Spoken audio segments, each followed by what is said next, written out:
ವೀಕ್ಷಕರೇ, ಈ ಘಳಿಗೆ ನಾವು ಬ್ರೇಕ್ ಮಾಡ್ತಾ ಇರೋ ಸುದ್ದಿ ಆರ್ಥಿಕ ಇಲಾಖೆಗೆ ಸಂಬಂಧಪಟ್ಟ ಅತಿ ದೊಡ್ಡ ಸ್ಫೋಟಕ ಸುದ್ದಿ. ಈ ಸುದ್ದಿಯನ್ನ ಕೇವಲ ಮುಖ್ಯಮಂತ್ರಿ ಮಾತ್ರವಲ್ಲದೆ ಇಡೀ ಸಿದ್ದರಾಮಯ್ಯರ ಸಚಿವ ಸಂಪುಟವೂ ಕೂಡ ಈ ಸುದ್ದಿಯನ್ನ ಗಮನಿಸಬೇಕು. ಆರ್ಥಿಕ ಇಲಾಖೆಯ ಕಾರ್ಯದರ್ಶಿ ಅವರು ಸಹ ಮಿಸ್ ಮಾಡದೆ ಈ ಡೆವಲಪ್ಮೆಂಟ್ ಗಮನಿಸಬೇಕು. ಹಾಗಾದ್ರೆ ಏನದು? ಇದು ಆರ್ಥಿಕ ಇಲಾಖೆಗೆ ಸಂಬಂಧಪಟ್ಟ ಅತಿ ದೊಡ್ಡ ಮೆಗಾ ಬ್ಲಾಸ್ಟಿಂಗ್ ಸುದ್ದಿ. ಈ ಸುದ್ದಿಯನ್ನ ಸಿಎಂ ಮಾತ್ರವಲ್ಲದೆ ಇಡೀ ಸಿದ್ದರಾಮಯ್ಯರ ಸಚಿವ ಸಂಪುಟವು ಕೂಡ ಗಮನಿಸಬೇಕು. ಆರ್ಥಿಕ ಇಲಾಖೆಯ ಕಾರ್ಯದರ್ಶಿ ಅವರು ಕೂಡ ಮಿಸ್ ಮಾಡದೆ ಈ ಸುದ್ದಿಯನ್ನ ಗಮನಿಸಬೇಕು. ಸಿದ್ದರಾಮಯ್ಯರ ಸರ್ಕಾರದಲ್ಲಿ ಹೇಗೆಲ್ಲ ಅಧಿಕಾರಿಗಳು ಬೀಡು ಬಿಟ್ಟಿದ್ದಾರೆ ಗೊತ್ತಾ? ಈ ಕ್ಷಣ ದಾಖಲೆ ಸಮೇತ we are going to break ಸರ್ಕಾರದ ಅತಿ ದೊಡ್ಡ ಸುದ್ದಿಯನ್ನ. ಲೋಕೋಪಯೋಗಿ ಸಚಿವ ಸತೀಶ್ ಜಾರಕಿಹೊಳಿ ಸಾಹೇಬ್ರೆ, ಈ ಸುದ್ದಿನ ಒಮ್ಮೆ ಗಮನಿಸಬೇಕು. ನೀವು ನಿಮ್ಮ ಇಲಾಖೆಯಲ್ಲಿ ಟ್ರಾನ್ಸ್ಫರ್ ನಿಯಮ ಆ ಅಧಿಕಾರಿಗೆ ಅನ್ವಯ ಆಗೋದಿಲ್ವಾ? ದಾಖಲೆ ನಾವು ಕೊಡ್ತೀವಿ, ನೀವು ಕೂಡಲೇ ಟ್ರಾನ್ಸ್ಫರ್ ಮಾಡ್ತೀರಾ?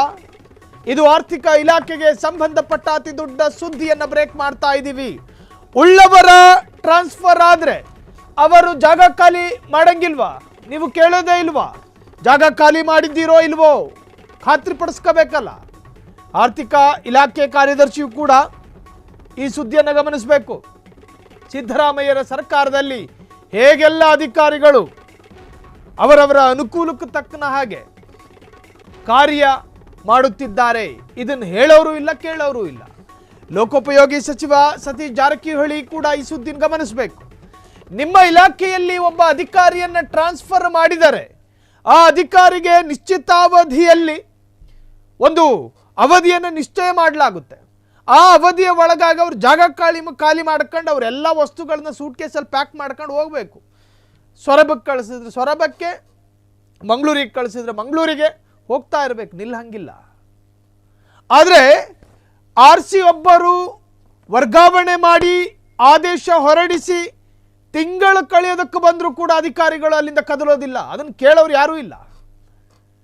ಇಲ್ಲಿ ಸಿಸ್ಟಮ್ ಹಾಳಾಗಿದೆ ಅಂತ ಹೇಳಬೇಕು, ಅಥವಾ ಈ ಇಲಾಖೆಯಲ್ಲಿರ್ತಕ್ಕಂಥ ಒಂದಷ್ಟು ಅಧಿಕಾರಿಗಳು ಈ ತರಹದ ಪ್ರವೃತ್ತಿಗೆ ಪ್ರೋತ್ಸಾಹ ಕೊಡ್ತಾ ಇದ್ದಾರೆ ಅಂತ ಹೇಳಬೇಕು. ಯಾರನ್ನ ಬ್ಲೇಮ್ ಮಾಡಬೇಕು ಹೇಳಿ? ಯಾರನ್ನ ದೂಷಣೆ ಮಾಡಬೇಕು? ಇಲ್ಲಿ ಯಾರದ್ದು ತಪ್ಪು? ಇದನ್ನ ನೋಡಿಕೊಳ್ಳಬೇಕಿರೋರು ಯಾರು? ಬೇರಿನೇ ಎದ್ದು ಮೇಯ್ದಂಗಾಯ್ತು ಇದು ಕಥೆ.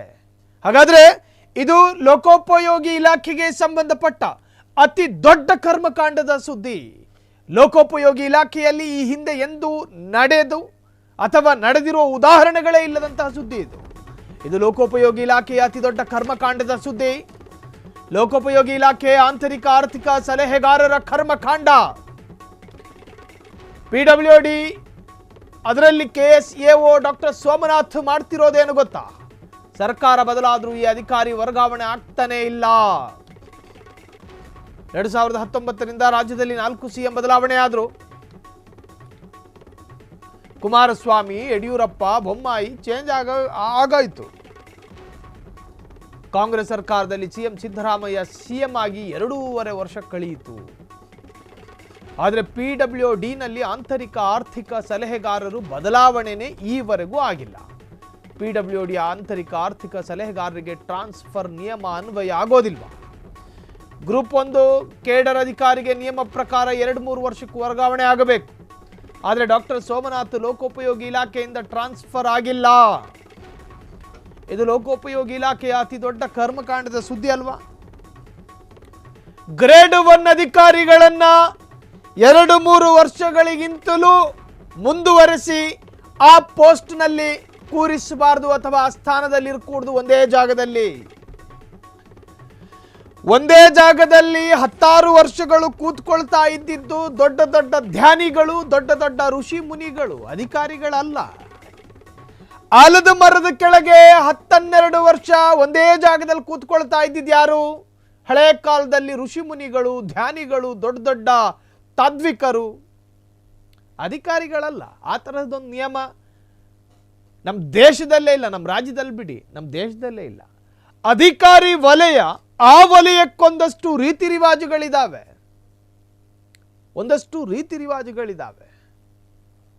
ಮೂಗುದಾರ ಹಾಕಿರೋ ಕೋಣಗಳು ಇದ್ದಾವೆ, ಮೂಗುದಾರ ಹಾಕದಲ್ಲೇ ಇರುವಂತಹ ಕೋಣಗಳು ಇದ್ದಾವೆ. ಮೂಗುದಾರ ಹಾಕದೇ ಇರೋ ಕೋಣಗಳನ್ನು ಹಿಡಿದು ನಿಲ್ಲಿಸೋದಕ್ಕೆ ಕಷ್ಟ.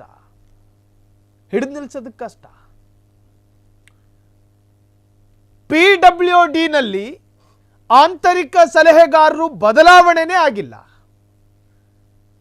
2-3 ವರ್ಷದ ಒಳಗೆ ಬದಲಾವಣೆಗಳಾಗಬೇಕು. ಬದಲಾವಣೆ ಜಗದ ನಿಯಮ ಅಲ್ಲ, ಬದಲಾವಣೆ ಅಧಿಕಾರಿ ವಲಯದ ನಿಯಮ. ಸರಿ, 4-5 ವರ್ಷ, 6 ವರ್ಷ ಕಳೆದರೂ ಕೂಡ ಒಂದೇ ಸೀಟ್ನಲ್ಲಿ ಝಾಂಡಾ ಊರಿರುವ ಅಧಿಕಾರಿಗಳ ಸಂಖ್ಯೆ ಎಷ್ಟಿದೆ ಗೊತ್ತಾ? ಇವರನ್ನ ಯಾಕೆ ಟ್ರಾನ್ಸ್ಫರ್ ಮಾಡಲಾಗ್ತಾ ಇಲ್ಲ? ಒಂದೋ ಮೇಲಾಧಿಕಾರಿಗಳಿಗೆ ಅನುಕೂಲಕರವಾಗಿ ಇವರು ಇರ್ತಾರೋ ಏನೋ ಊಹೆಗಳು, ಅಥವಾ ಪ್ರಭಾವಿಗಳ ಅಭಯದ ಪ್ರಭಾವದಿಂದಾಗಿ ಇವ್ರನ್ನ ಯಾರೂ ಟಚ್ ಮಾಡೋದಕ್ಕೆ ಆಗಲ್ಲ ಅನ್ನೋ ಕಾರಣದಿಂದಾನೋ, ಅಥವಾ ಇದು ನನಗೆ ಆಯಕಟ್ಟಿನ ಜಾಗ, ಅಷ್ಟ ದಿಕ್ಕುಗಳಿಂದಲೂ ನನಗೆ ಅನುಕೂಲವೇ, ನಿಮ್ಮ ಸ್ವಂತ ಸ್ವಾರ್ಥಕ್ಕಾಗಿ ಅಧಿಕಾರದಲ್ಲಿ ಅಥವಾ ಒಂದೇ ಜಾಗದಲ್ಲಿ ಕೂರಿಸೋದಕ್ಕಾಗಲ್ಲ, ಕಾನೂನಿನಲ್ಲಿ ಅವಕಾಶ ಇಲ್ಲ. ಕಾನೂನು ನಮ್ಮ ನೆಂಟರಲ್ಲ, ಕಾನೂನು ನಮ್ಮ ಅತ್ಯಾಪ್ತರಲ್ಲ, ಕಾನೂನು ಎಲ್ರಿಗೂ ಒಂದೇ. ಅದು PWD ಆದ್ರೇನು, ಜಲಮಂಡಳಿ ಆದ್ರೇನು, ಲೋಕೋಪಯೋಗಿ ಇಲಾಖೆ ಆದ್ರೇನು, ಅಬಕಾರಿ ಇಲಾಖೆ ಆದ್ರೇನು, ಎಲ್ಲರಿಗೂ ಕೂಡ ಒಂದೇ ನಿಯಮ ಅನ್ವಯ ಆಗುತ್ತೆ ಕರ್ನಾಟಕದ ಕಾನೂನು ಪ್ರಕಾರ. 2-3 ವರ್ಷ ಆದರೂ ಕೂಡ ಈ ಅಧಿಕಾರಿ ಬದಲಾಗಿಲ್ಲ. ಆದರೆ PWDನಲ್ಲಿ ಆಂತರಿಕ 3-4 CM ಬದಲಾದರು. ರಾಜ್ಯದಲ್ಲಿ ಮೈತ್ರಿ ಸರ್ಕಾರಗಳೆಲ್ಲ ಬಿದ್ದೋಯ್ತು, ಸ್ವತಂತ್ರ ಸರ್ಕಾರ ಎಲ್ಲ ಆಡಳಿತಕ್ಕೆ ಬಂತು, ಆದರೂ ಈ ಅಧಿಕಾರಿ ಚೇಂಜ್ ಆಗಿಲ್ಲ. PWD ಆಂತರಿಕ ಆರ್ಥಿಕ ಸಲಹೆಗಾರರಿಗೆ ಟ್ರಾನ್ಸ್ಫರ್ ನಿಯಮ ಅನ್ವಯ ಆಗೋದಿಲ್ವಾ? ಗ್ರೂಪ್ 1 ಕೇಡರ್ ಅಧಿಕಾರಿಗೆ ನಿಯಮ ಪ್ರಕಾರ ಒಂದೇ ಜಾಗದಲ್ಲಿ KSAO ಸೋಮನಾಥ್ ಬೀಡು ಬಿಟ್ಟಿರೋದು ಯಾಕೆ? ಲೋಕೋಪಯೋಗಿ ಇಲಾಖೆಯಲ್ಲಿ ಸಾವಿರಾರು ಕೋಟಿ ಟೆಂಡರ್ ಕಾಮಗಾರಿಯಲ್ಲಿ ಸೋಮನಾಥ್ಗೆ ಬರುತ್ತಿದೆಯಾ ಭಾರಿ ಕಮಾಯಿ?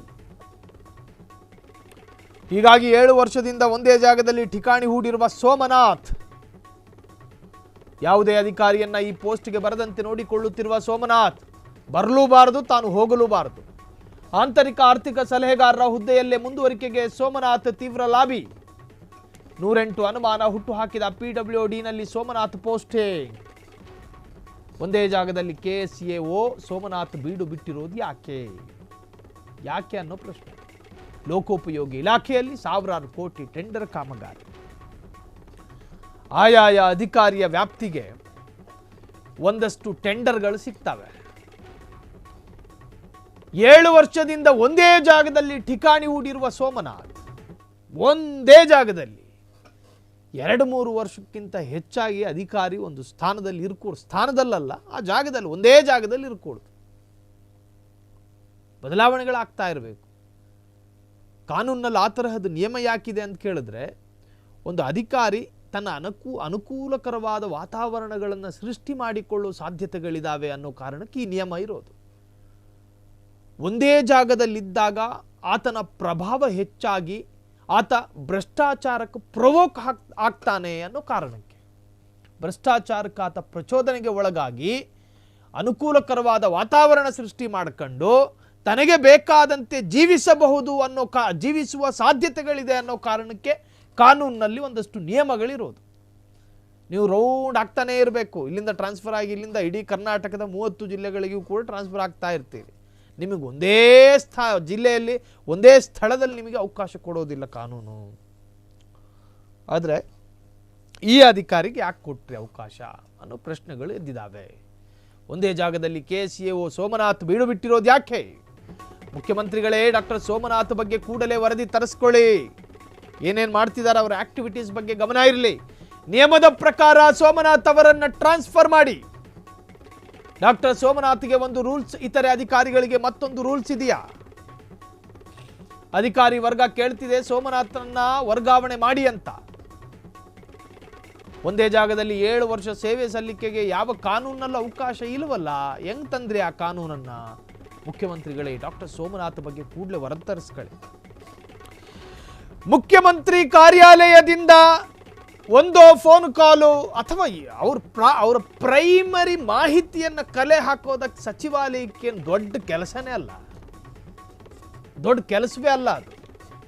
ಒಂದೇ ಒಂದು ಫೋನ್ ಕಾಲು, ಅವರು ಯಾವಾಗ ಈ ಪೋಸ್ಟ್ಗೆ ಹಾಜರಾದರು, ಯಾವಾಗ ಅವರನ್ನು ಅಪಾಯಿಂಟ್ ಮಾಡಿಕೊಳ್ಳಲಾಯಿತು, ಯಾವಾಗ ಅವರನ್ನ ನೇಮಕ ಮಾಡಲಾಗಿತ್ತು, ಎಷ್ಟು ವರ್ಷ ಸರ್ವಿಸು, ಅವ್ರ ಮೇಲೆ ಏನೇನು ಆರೋಪ ಇದೆ, ಆರೋಪಗಳೇನೂ ಇಲ್ಲ, ಆದರೆ ಅವರ ಪ್ರಾಥಮಿಕ ವಿವರಗಳನ್ನು ಕಲೆ ಹಾಕೋ ಪ್ರಯತ್ನ ಮಾಡಿ.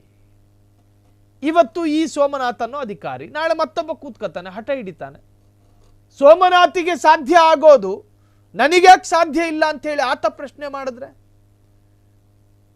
ಹೀಗೆ ಉಳಿದ ಅಧಿಕಾರಿಗಳು ಕೂಡ ಇದರಿಂದ ಪ್ರಚೋದನೆಗೆ ಒಳಗಾಗಿ ಅವರವರ ಸ್ಥಳಗಳಲ್ಲಿ ಜಾಂಡಾವುರೋದಕ್ಕೆ ಪ್ರಯತ್ನ ಪಟ್ಟರೆ ಅಧಿಕಾರ ವಲಯದ ಸಿಸ್ಟಮ್ಗಳೇನಾಗಬಹುದು, ಅಲ್ಲೋಲ ಕಲ್ಲೋಲಗಳಾಗ್ತವೆ. ಆ ಒಂದು ಶಿಸ್ತುಬದ್ಧವಾದ ನಿಯಮಗಳನ್ನು ಉಲ್ಲಂಘನೆ ಮಾಡುವ ಒಂದೆರಡು ಅಧಿಕಾರಿಗಳಿಂದ ಎಲ್ಲ ಅಧಿಕಾರಿಗಳಿಗೂ ಕೆಟ್ಟ ಹೆಸರು. ಒಂದು ಸರ್ಕಾರಕ್ಕೆ ಮನಸ್ಸಿಲ್ವೋ ಇವ್ರನ್ನ ಬದಲಾವಣೆ ಮಾಡೋದಕ್ಕೆ, ಅಥವಾ ಇವರಿಗೆ ಸ್ವತಃ ಮನಸ್ಸಿಲ್ವೋ. ಸರ್ಕಾರಕ್ಕೆ ಮನಸ್ಸಿಲ್ಲದೆ ಇರುವುದು ಕೂಡ ಅಪರಾಧ, ಅರ್ಥ ಮಾಡ್ಕೊಳ್ಳಿ. ಸ್ವತಃ ಅಧಿಕಾರಿಗಳು ಅಲ್ಲೇ ಕೂತ್ಕೋತೀನಿ ಅಂತ ಹೇಳಿ ಹಠ ಮಾಡೋದು ಕೂಡ ಅಪರಾಧ. ನಿಮಗೆ ಆ ತರಹದ ಅವಕಾಶ ಕಾನೂನಲ್ಲಿಲ್ಲ, ಮತ್ತಿನ್ನೆಂಗೆ ಕೂತ್ಕೋತೀರಿ ಅಲ್ಲಿ? ಒಂದೋ ನಿಮಗೆ ಯಾರ್ದಾದ್ರೂ ಪ್ರಭಾವಗಳಿರಬೇಕು, ಅಥವಾ ಸರ್ಕಾರದ ಮನಸ್ಸೇ ಇರಕೂಡ್ದು. ಇಂತಹ ಸೋಮನಾಥ್ ಅನ್ನೋ ಅಧಿಕಾರಿಯನ್ನ ಈ ಸ್ಥಳದಿಂದ ಟ್ರಾನ್ಸ್ಫರ್ ಮಾಡಿದ್ರೆ ನಮ್ಮ ಆದಾಯಕ್ಕೂ ಕೂಡ ಪೆಟ್ಟು ಬೀಳುತ್ತೆ. ಹಾಗಾಗಿ ಸೋಮನಾಥ್ ನಮಗೆ ಅನುಕೂಲಕರ ಅನ್ನಿಸೋವರೆಗೂ ಇಲ್ಲೇ ಕೂತ್ಕೊಳ್ಳಿ. ಈ ನಿರ್ಧಾರಕ್ಕೇನಾದರೂ ಸರ್ಕಾರ ಬಂತ ಗೊತ್ತಿಲ್ಲ. ಹಾಗಾದರೆ ಟ್ರಾನ್ಸ್ಫರ್ ಮಾಡದೆ ಅಲ್ಲೇ ಬಾಕಿ ಉಳಿಸಿಕೊಂಡಿರುವಂತಹ ಆ ಹಿರಿಯ ಅಧಿಕಾರಿಗಳು ಯಾರು?